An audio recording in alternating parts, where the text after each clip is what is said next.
சிவகாமியின் சபதம். பாகம் 1. பூகம்பம். 10ஆம் அத்தியாயம். கண்கட்டு மாயம். பரஞ்சோதி தரையில் படுத்தவுடனே கண்ணயர்ந்தான். ஆயினும் அவன் நல்ல தூக்கம் தூங்கினான் என்று சொல்வதற்கில்லை. ஏதேதோ பயங்கர துர்க்கனவுகள் தோன்றித் தூக்கத்தைக் கெடுத்தன. ஒரு சமயம் 5-6 புத்த பிக்ஷுக்கள் வந்து அவனை சூழ்ந்து நின்றார்கள்.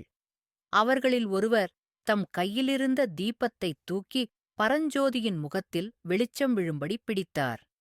ஆமாம், நாகநந்தி சொல்வது சரிதான். இவன் முகத்தில் அபூர்வமான களையிருக்கிறது.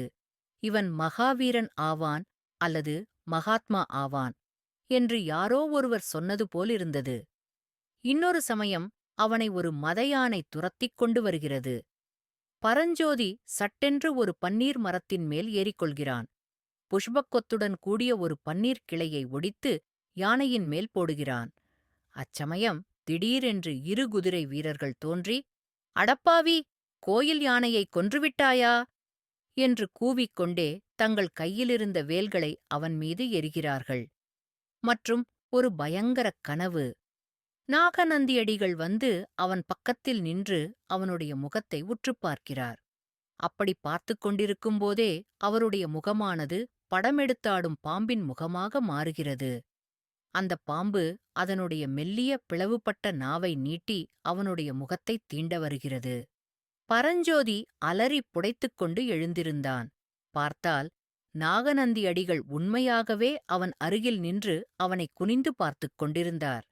"பிள்ளாய், ஏன் இப்படி பயப்படுகிறாய்? ஏதாவது துர்க்கனவு கண்டாயா?" என்று பிக்ஷு கேட்டார். பரஞ்சோதி, "இல்லை, இல்லை, ஒன்றுமில்லை. நீங்கள் திடீரென்று தொடவே கொஞ்சம் திடுக்கிட்டேன்" என்றான். "பொழுது விடிய இன்னும் ஒரு முகூர்த்தந்தான் இருக்கிறது. புறப்படு, போகலாம். பொழுது விடிவதற்குள் இந்தக் கோட்டையைக் கடந்து போய்விட வேண்டும்." "ஏன் சுவாமி?" "புத்ததேவருடைய ஆக்ஞை." "யாருக்கு?" "எனக்குத்தான் உன்னை அபாயத்திலிருந்து தப்புவிக்கும்படி ஆக்ஞை. என்னிடம் உனக்கு இன்னும் நம்பிக்கை வரவில்லையா?" என்று நாகநந்தி பரிவு ததும்பிய குரலில் கேட்டார். பரஞ்சோதி மௌனமாயிருந்தான். "போகட்டும், இன்னும் ஒரே ஒரு முகூர்த்த காலம். இரவு கழிந்து பொழுது விடியும் வரையில் நான் சொல்கிறதைக் கேள்.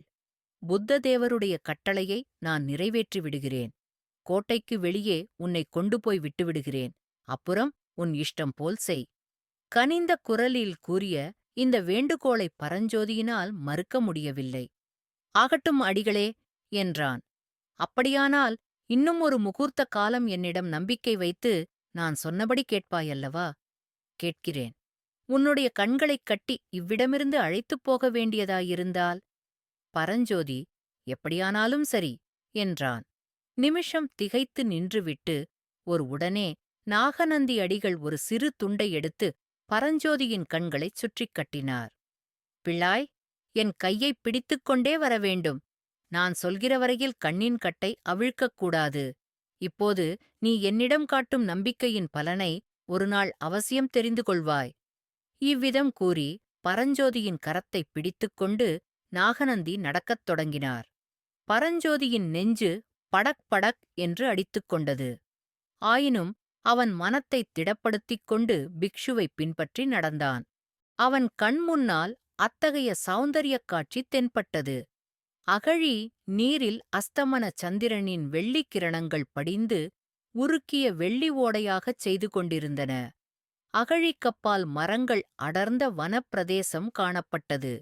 மரங்களின் உச்சியில் சந்திர கிரணங்கள் இலைகளின் மீது தவழ்ந்து விளையாடின. அகழியில் ஒரு படகு மிதந்தது. பரஞ்சோதியைச் சிறை மீட்க உதவி செய்த இளம் பிக்ஷு கையில் துடுப்புடன் படகில் நின்றார். பெரிய பிக்ஷுவும் பரஞ்சோதியும் அகழியண்டை போய் படகில் ஏறினார்கள். படகு நகர்ந்தது. "இந்த அகழியைத் தாண்டப் படகு என்னத்திற்கு? எளிதில் நீந்திக் கடந்து விடலாமே" என்றான் பரஞ்சோதி. "ஆம், நீந்தத் தெரிந்தவர்கள் நீந்தலாம். இந்த அகழியினால் கோட்டை பாதுகாப்புக்குத்தான் என்ன பிரயோஜனம்? எதிரிகள் வந்தால் சுலபமாய் நீந்திவிட மாட்டார்களா?" "அதோ பார்" என்றார். பிக்ஷு சற்று தூரத்தில் ஒரு முதலை பயங்கரமாக வாயைத் திறந்தது. "ஐயோ!"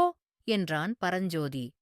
"இம்மாதிரி நூற்றுக்கணக்கான முதலைகள் இந்த அகழியில் இருக்கின்றன. சாதாரண காலங்களில் அங்கங்கே இரும்புக் கூண்டுகளில் அடைத்து வைத்திருப்பார்கள். யுத்த காலங்களில் திறந்துவிட்டு விடுவார்கள். நேற்று இரவு திறந்துவிட்டிருக்கிறார்கள். அப்படியானால் யுத்தம் வருவது நிஜந்தானா? சுவாமி, பின் எதற்காக இவ்வளவு அமர்க்களமெல்லாம் என்று நினைத்தாய்? என்றார் பிக்ஷு. பரஞ்சோதி மௌனமாயிருந்தான். படகு அகழியின் அக்கரையை அடைந்தது.